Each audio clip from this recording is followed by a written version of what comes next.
Hello there. Today I'm going to share with you which podcast platform I recommend and why. Hello, my name is Tanya and welcome to my writing realm. If you haven't been here before, feel free to look around. When I first started recording videos about creating your own author podcast, I had intended on going in grave detail and digging into every option that I could find on the internet and sharing with you why you should or should not go with specific podcast platforms. However, because of my available time and how I've pulled back a little bit on how much content I'm releasing on YouTube, I've decided instead just to share with you the one that I decided to go with. There were a few things that were important to me when I was looking for the best possible podcast hosting platform. And one of those things was, can I record on my phone? Now, if you've been to my channel before, or if you are a regular viewer, you'll know that I have a health condition. And this health condition can at times slow me down to a point where I'm bedridden. And I thought having a podcast where I could actually record it on my phone made a lot more sense to me than having to, contain myself in a specific recording room or on my computer. I really wanted that flexibility. And also, as a hockey mom, during the winter, I knew that I would be on the go a lot. And although arenas are loud, maybe if I had to go to a game, I could record my podcast in my car or basically wherever I was. That was really important to me. So I narrowed it down at first to two different podcast hosts. Those hosts are Anchor and Podbean. When I did the comparison, it was really difficult to make the decision because Anchor is free. Anchor is owned by Spotify, and they do not charge you a monthly fee to record and upload on their platform. That was a really big selling point to me. Yes, I can record on my phone. No, it doesn't cost me anything. Yes, I'm just starting out. But there was no way for me living in Canada to monetize that podcast through the Anchor platform. They started a monetization system, but it's only available to American citizens.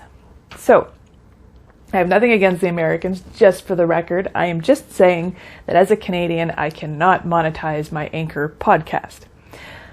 So then I looked at Podbean. Now, Podbean allows you to record on your phone, edit on your phone, and upload on your phone, and the payment, or the cost was about I think it was $15 a month, or like $9 a month, I believe, if you pay for a year. It ended up being $108, I believe, Canadian, for a full year's subscription. Now, here's the seller for me with Podbean. Not only can you record on your phone, but it automatically uploads to your YouTube channel. A lot of people record their podcasts on YouTube as a video and do video in-person interviews and such. And then they split the audio and upload that to their podcast platform. But the idea that I could just record voice and automatically have it uploaded to YouTube without having to do any other technical steps along the way was a huge deal to me. So I decided to stick with Podbean. The other benefit of Podbean is that I could actually monetize. You can become an affiliate, which I haven't done yet, but I'm hoping to do so. And they also have this marketplace that you can connect with other sponsors and so on to monetize your podcast that way. I haven't done a lot of looking into that yet. I just know that in the future it is a possibility. I don't have a lot of followers on my podcast yet. So for me to go in and monetize at this point, it's really pointless. It truly is. You need to get, I think it's 1,000 or 1,000,000. I'm hoping it's 1,000 downloads. There's a certain amount of downloads that you need to get on your podcast before you get any money from people downloading that. And because I don't have anywhere near that number of people listening, never mind downloading my podcast, there is no point in trying to monetize. I know that I could have chosen Anchor because it's free and it wouldn't have costed me the $108 or whatever it was for the whole year. However, the idea that I could upload my podcast and add another YouTube video on my YouTube channel, it supported my YouTube channel. So I was willing to foot that bill so that I can have additional content uploaded automatically on my channel. Now, the downside to this is the thumbnail. Now, when you schedule your podcast with Podbean and it'll automatically go up to your YouTube channel, there is no thumbnail. So all it does is come up with a static video, and it looks like, the sound bars moving along and a little image of your podcast image. Now you can add a different image for your video, but there is no thumbnail built into the upload. So I do my recording, I do my editing, I upload it to the Podbean app on my phone, and then I also have to go on my computer and design a thumbnail.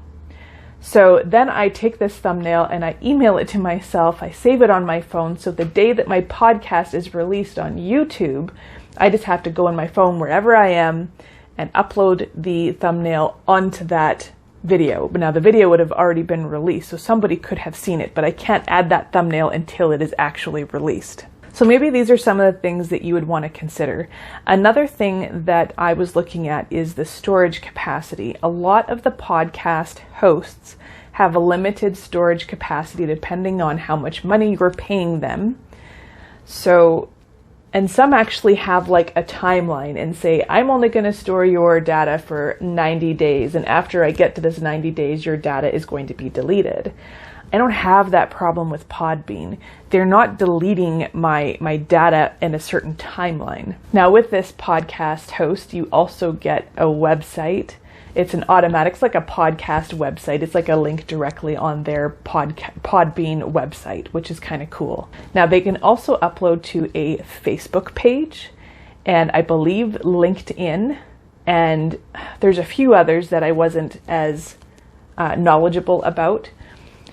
But I really think that Podbean is one of the best hosts that I found on the internet after doing a ton of research. So I'm wondering do you have a podcast yourself? And if so, which host do you use and what are your reasons for selecting that host? Now, in the background of all of this, when I was making my decision, I also had a lot of people that I was asking, which podcast host do you use? So they would tell me which podcast host they're using and the reason that they chose it. And a lot of them said, I chose this podcast host because somebody that I know uses it and they recommend that I use it. That wasn't enough of a reason for me to make my decision based off of somebody else's podcast host.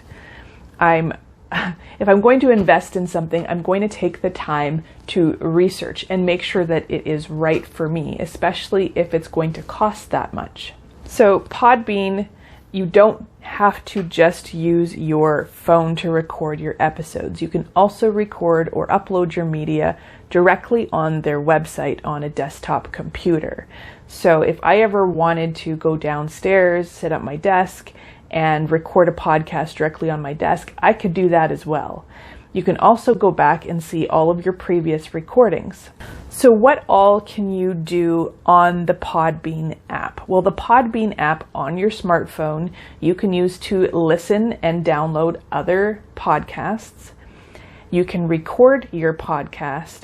If you record your podcast episode in small sections, you can trim the ends of each of those sections, and then you can merge it in a specific order. There's a lot more to it as to how you can merge, but that's a whole other video, maybe one day when I have more time. And then you can merge it all into one file, then you can rename that episode, and then you can upload it directly into the podcast platform, and then you can actually schedule a date and a time, and you can change the image on the little icon that shows up on the video. And you also can put in a title and a description. So whatever you put in the title and the description on the Podbean app will actually be included when it uploads to your YouTube platform. Now, when it comes to uploading the podcast, which is audio only, to the YouTube platform, it took me a really long time to decide if that's what I was going to do. There's a lot of talk in the YouTube community about the fact that nobody likes having audio only videos on YouTube, but that is totally not true. When you think about your busy life, and you're going out in the world, you're busy, you're driving, you're cleaning, you're looking after your kids, whatever. If you have YouTube playing on your phone so that you have something else going on and you can pay attention, you can learn while you're busy, well, guess what? You're not always looking at your phone.